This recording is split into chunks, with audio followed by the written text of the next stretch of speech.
Welcome to Financial Minds Meet the Experts. I'm Jaime Agostino, your host. On this show, we're joined by financial industry experts to talk about topics, trends, and themes that credit union professionals need to know about. Today on Financial Minds Meet the Experts, I've invited my work BFF, Cindy Hagan, Compliance and Fraud Risk Director with Vizo Financial, to talk about her favorite subject, compliance. Thank you for joining me today to talk about compliance and reporting. But before we get started, Cindy, would you mind telling our listeners a little bit about yourself? Absolutely, Jaime. Thank you for that introduction. I would concur. And while we've had many chats, oddly enough, not many of them are around topic of compliance. It's a shocker. I have worked for the corporate for 7 years now in the role in compliance. And prior to that, I worked at a retail bank, also in the area of security and compliance. It was a very different ballgame then. We had a group of 20 analysts and investigators there. It was a very different than being at the corporate where that one step removed. But we have some of the very same reporting requirements here that every other financial institution does too. So we get to keep our hands in it. All right, great. When you told me, I'll never forget when you told me your favorite thing, what really jazzes you is compliance. I was like, huh, that's Wow. interesting. So I'm glad somebody's got to love it. So I'm glad it's you. I think it's just me. All right. So there's a lot of things going on in the world right now.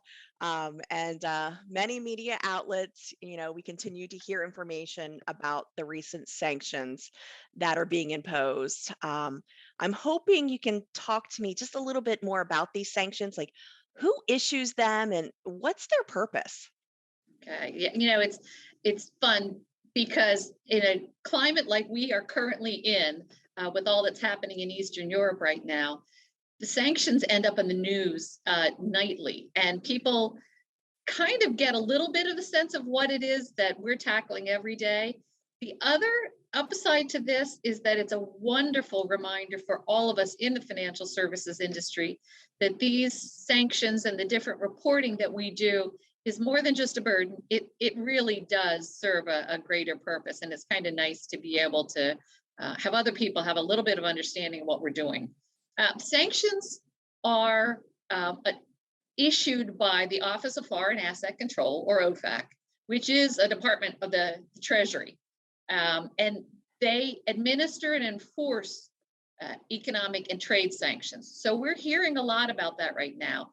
Sometimes it is individual actors, sometimes it's an entire country or regime, specific activity. We've certainly seen lots of narcotics trafficking and weapons of mass destruction and other types of activity like that.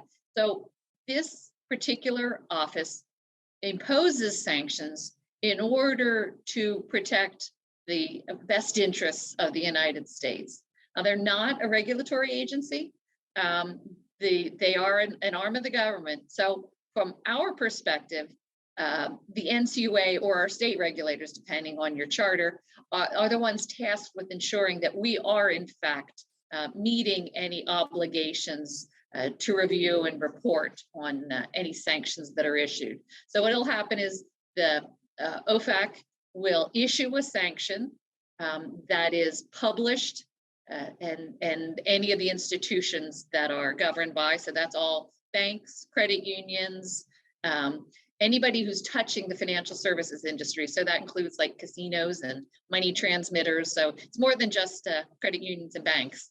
But all of us then receive that update and have an obligation then to be making sure that we are incorporating that updated information into any screening tools that we're using.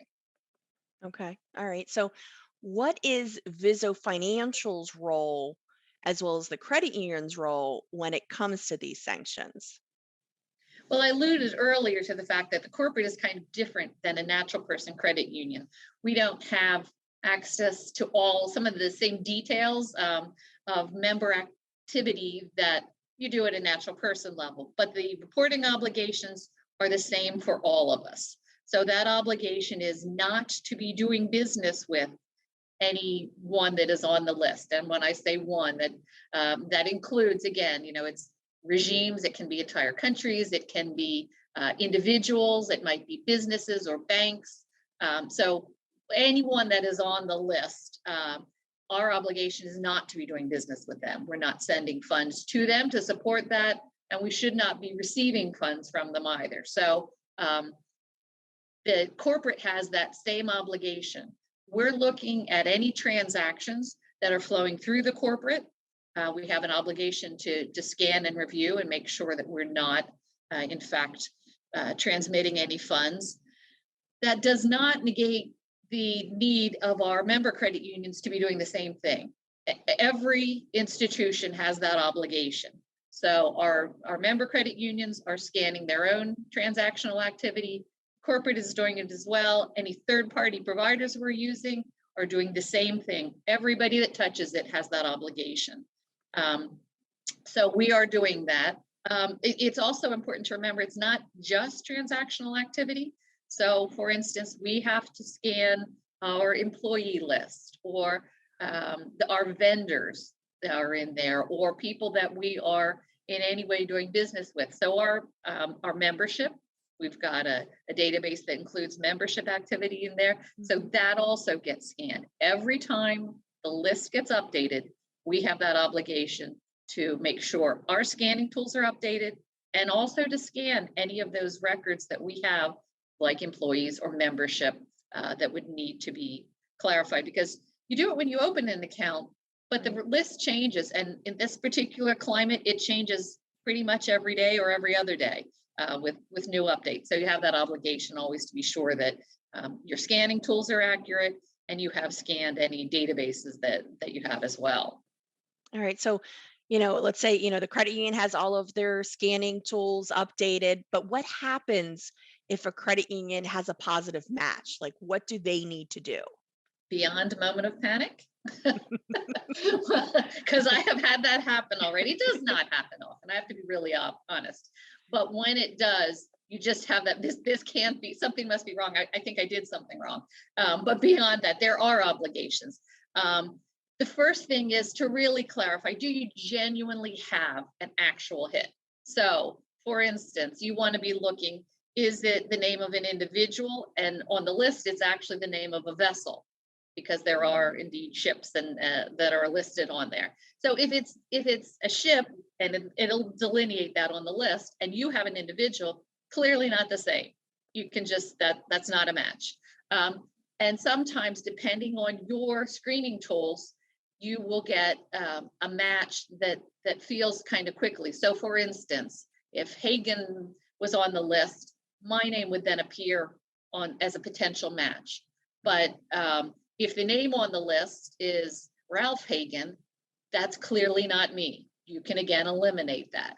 If in fact you do have a Cindy Hagan in your membership or a transactional activity that you're looking at, and Cindy Hagan is on the list, then you've got to go further.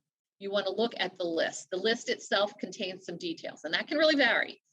Sometimes it'll have a date of birth, some kind of identifying document like a passport or some kind of information like that, that you can help then say, okay, let's say Cindy Hagan on the list is 25.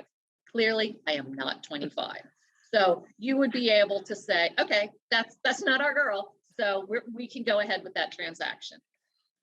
If everything still continues to match, or you don't have quite enough information to really be certain, then you can reach out to OFAC. They have a hotline, and that's easy to do. They're responsive and will be helpful to, should you need to contact them, to be able to help you determine whether or not the transaction you have is potentially a match. If you truly have a match, you've got to reject a transaction coming in. You've got to block a transaction going out. If you determine you have funds on deposit, then you've got to be able to freeze and hold those. They go into a separate interest-bearing account. You report on it every year. Kind of a pain. Luckily, that doesn't happen to us very often. But yeah, there's some real specific steps. You should hopefully already have a process and procedure in place, but I have to be really honest. Most people have never touched it, and if they have, they're not familiar with it. So pull that out. OFAC, again, is a great resource. Their website is on the Treasury Department. So it's home.treasury.gov. And you can Google it too. That's just as easy. They have a search tool. If you want to look an individual name up, you can do that. And also lots of really good information and good questions and FAQs on there. They're super helpful, because the sanctions we're seeing right now are fast and furious. And because it's in the news, we're all really tuned into it. But it's not fundamentally different than any other sanction we receive any other time of the year. Mm-hmm. But because they are changing continuously, it can be a little overwhelming. So like right now, you can still send funds to the Ukraine, but there are territories in the Ukraine that have have separatists, and they've kind of sort of separated themselves from the Ukraine. They're affiliated with Russia, and they're kind of, it's a complicated political situation there, but those regions are on the SDN list.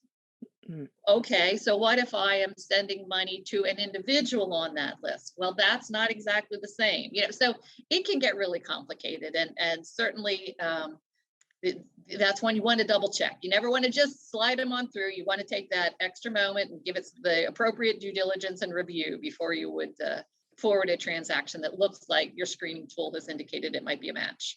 Okay. All right. Well, then the one thing I'm kind of gathering is that, you're kind of recommending, hey, credit unions, this might be a good time. Just make sure your staff is up to date, and a little refresher on the controls or the requirements and what they should be following as far as whatever they have documented as their procedures if they have a positive match. So we'll put that on their list of tasks to do.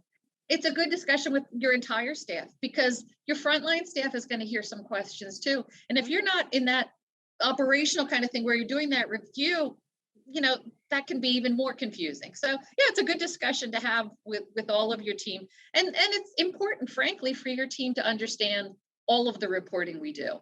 Mm-hmm. Because if all you're doing is, you have to ask all these extra questions, which just seems like a pain, that's frustrating to everybody. But if you understand the purpose behind why you're asking the questions, right, and what potential benefit that provides, it feels a little less painful to do. Yeah, the why is always important. So, absolutely. All right, let's move on to 314A. What is it? It's my favorite one, Jamie. Where do they come from? It's my favorite, because a lot of the reporting we do, you just send stuff in because this is the threshold or this is the reporting requirement.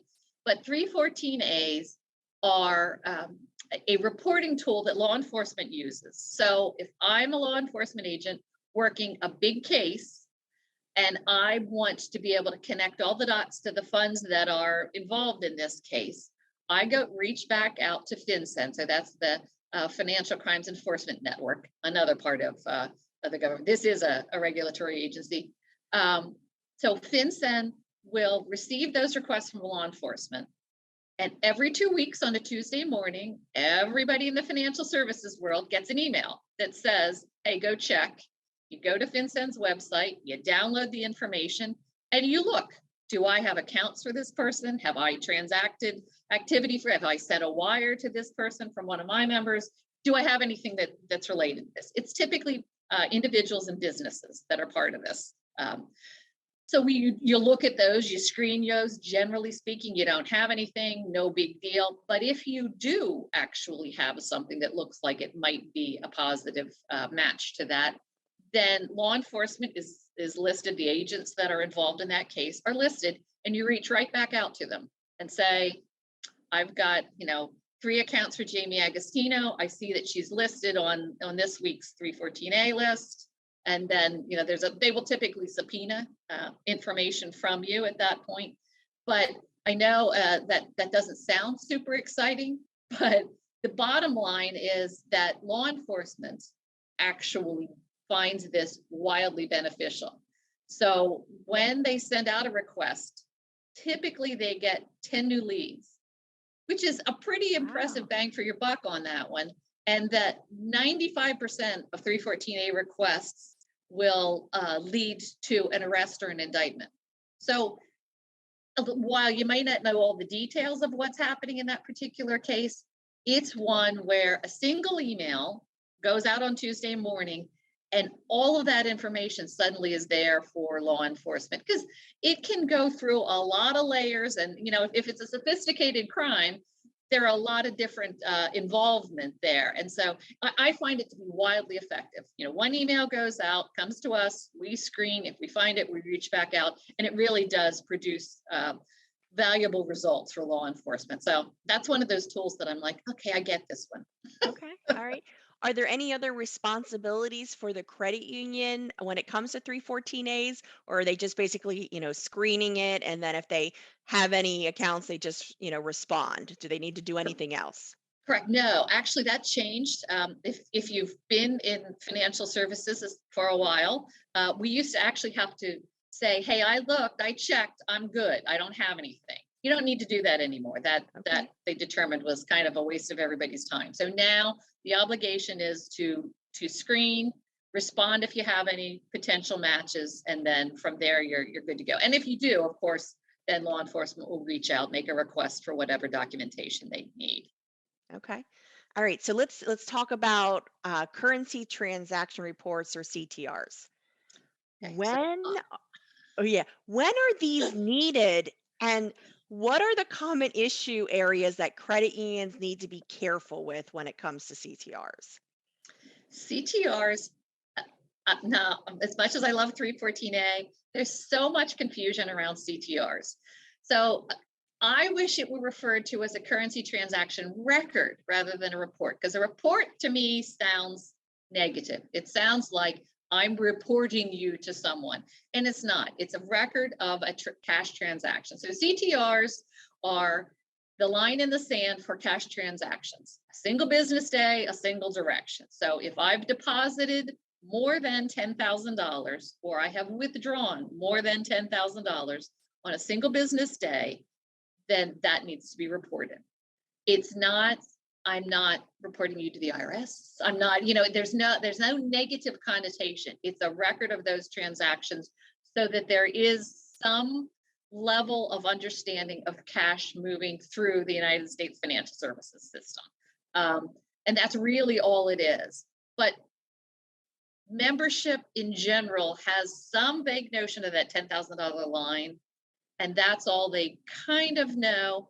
And there's a very, not always, but there is often a very negative response to that. People, it's nobody's business what I'm doing with my money. I can take it in, put it out. I shouldn't have to tell people what I'm doing. It's my money. And I understand that perspective. But if you're on the wrong end of that ever, then you say, why didn't anybody track this? Why isn't there a record? How do we not know how all of this funding went to these bad guys? So it all depends on your perspective, how you view that one. But what I find frequently is that frontline staff is often not comfortable with questions about what they are asking of membership, because there are specific things that need to be reported on a CTR. So you've got to have name, which clearly you're going to have already on a member, but you've got to have a physical address. You've got to have an occupation, a date of birth, identification. If your membership records and your account of that member is not complete or up to date, then your frontline staff is often tasked with asking. And that can be an awkward conversation unless your staff is comfortable with that and thinks, oh, this makes sense. I just need to have this, just want to be sure this is accurate. So there are times when I have seen people fill in information rather than reach out to a member. I don't know about everybody that's listening, but I have never made things up on my tax return. I don't guess at what my salary was. I don't guess what I paid on things. A CTR is a document you are filing with the federal government. So you really do want to be careful that you're accurate there. PO boxes, you may use them to mail information to membership. That may be their contact method of record, but that's not what you fill in on those documents. It needs to be a physical address. So that's got to be on there. Information needs to be accurate in terms of whatever method of identification you used. For most of our membership, it's a driver's license. So their driver's license number is in there. Occupation is an area that seems to be really gray because traditionally most of us haven't gathered that information about our membership, but it's on there. And they really do not enjoy when someone puts self-employed or retired. They'd like it to be more specific if you have that available to you. So those are kinds of areas. The other biggest concern on a CTR is the understanding of a transactor and a benefactor on those. So if someone is depositing funds that you need to report on a CTR, the person standing there at the branch is the transactor. May also be the benefactor. If I walk in, deposit it in my own account, I'm the transactor and the benefactor. If I walk in and deposit funds for a business where I work, I'm just the transactor. I'm just the body in the branch, but the benefactor is the account owner. So anybody on the account is considered a benefactor.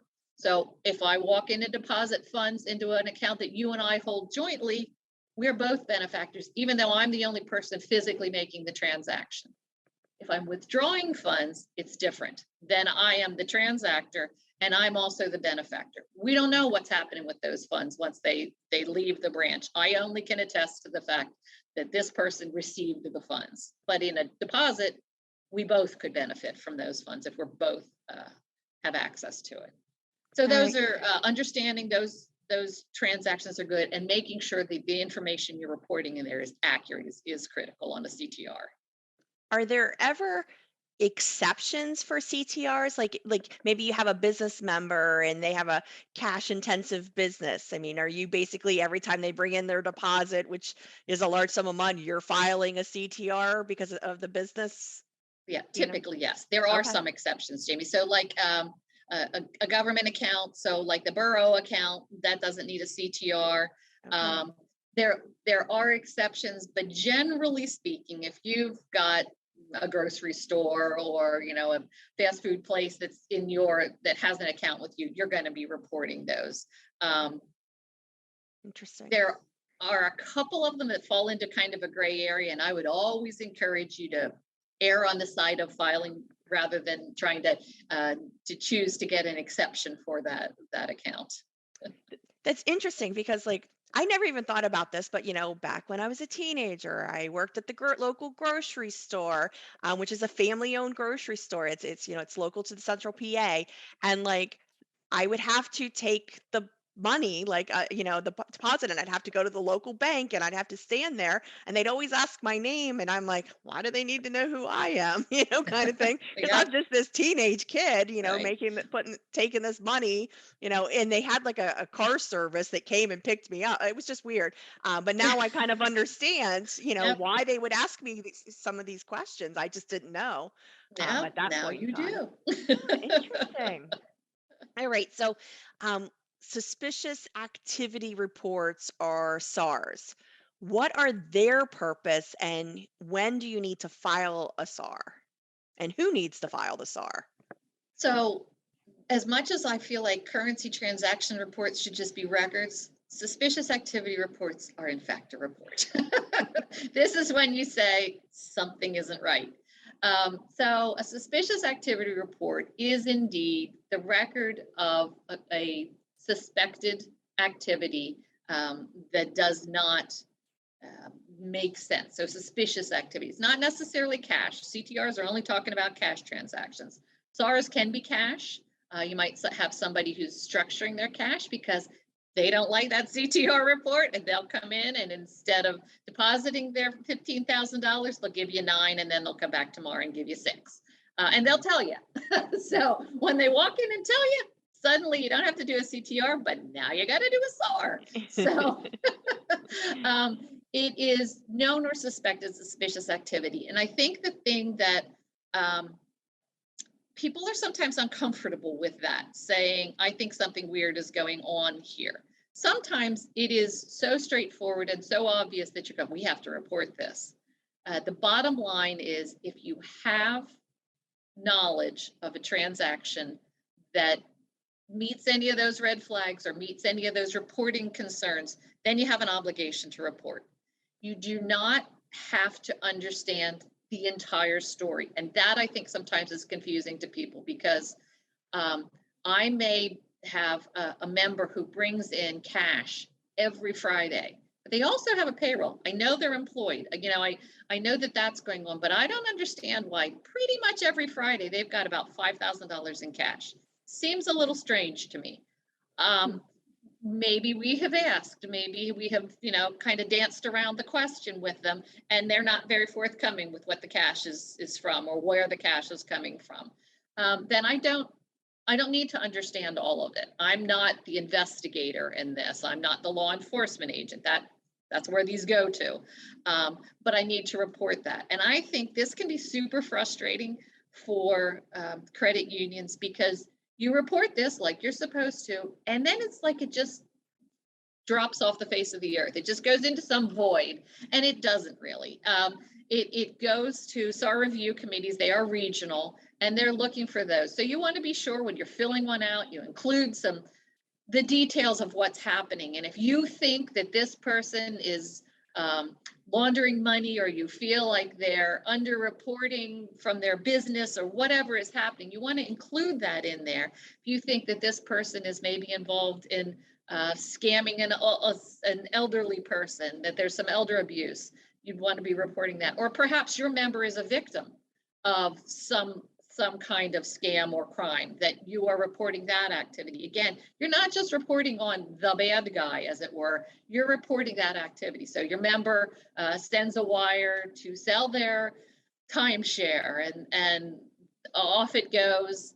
And a month later, they're like, I cannot get a hold of these people. They're not telling me anything. They won't respond to my emails. They won't, it's not, and they suddenly realize they've been scammed. You'd want to report that. So there are reporting thresholds for SARs. There are certain parameters. So if it's insider activity, if something happens within your branch or your organization, that absolutely gets reported, doesn't matter the dollar amount. But if you can't figure out who it is that you're reporting on, then it's $25,000. If it's kind of unknown, and that can be a little confusing sometimes as to what gets reported, you can always report. So you can report on a $300 bad check. But you have to be realistic that unless that is part of a larger pattern, probably nobody is going to sort that out, because there are a lot of SARs filed on a regular basis. So you want to be prudent in what your approach is in how you want to be handling suspicious activity. But as I said, that I think the big leap is to remember that you have an obligation to report, and where it goes from there then is that to those SAR filings, and then it gets disseminated to law enforcement that they may. And if you have had the good fortune of being involved in cases where we did learn later that our report helped, and somebody else's report helped put the pieces together. So ours individually didn't look like a huge deal. When we realized the totality of the case, it was gratifying to know that because we did our due diligence and reported as we were required to, it helped them to connect the dots, solve that case, and get that bad actor off the streets. So there's a lot to SAR reporting. Okay. There are lots of nuances, and if you don't do it a lot, it can feel overwhelming. Okay. All right. Well, Cindy, thank you so much for taking the time today. I learned a lot. So, because compliance isn't my area of expertise in any means, but I really appreciated just learning some more information about the things that the credit unions are responsible for doing, and hopefully they found value as well. So, thank you. Any final thoughts for our listeners? Nope, I appreciate the opportunity to talk about it. It's my thing, and we could spend a whole lot more time on it, but no, I do appreciate the opportunity to talk about it a little bit. It's always nice to be able to remind people again that compliance shouldn't be a burden. It serves a greater purpose, and we're just one little part in that, and we certainly, if we have the right attitude to why we're doing it, makes that burden feel less burdensome. All right, great. Well, if you liked what you heard today from Cindy, and you need more help making sense of suspicious activity reporting, please join Cindy as she discusses this very topic during a free webinar on May 19th, 2022 at 10 a.m. Eastern Time. Many of us can't say compliance without immediately thinking of suspicious activity reporting or a SAR. And if you don't complete them often, they can seem daunting. When it comes time to complete a SAR and tell the story as to why your credit union has suspicions, what do you include? How do you put together a narrative that is both concise and effective? That's exactly what Cindy's going to be talking about in this 1 hour free webinar session. So if this is of interest to you, please go to our website, www.vfccu.org, to register today. Again, thank you so much, Cindy, and thank you to everyone listening. Have a Thank great you. day.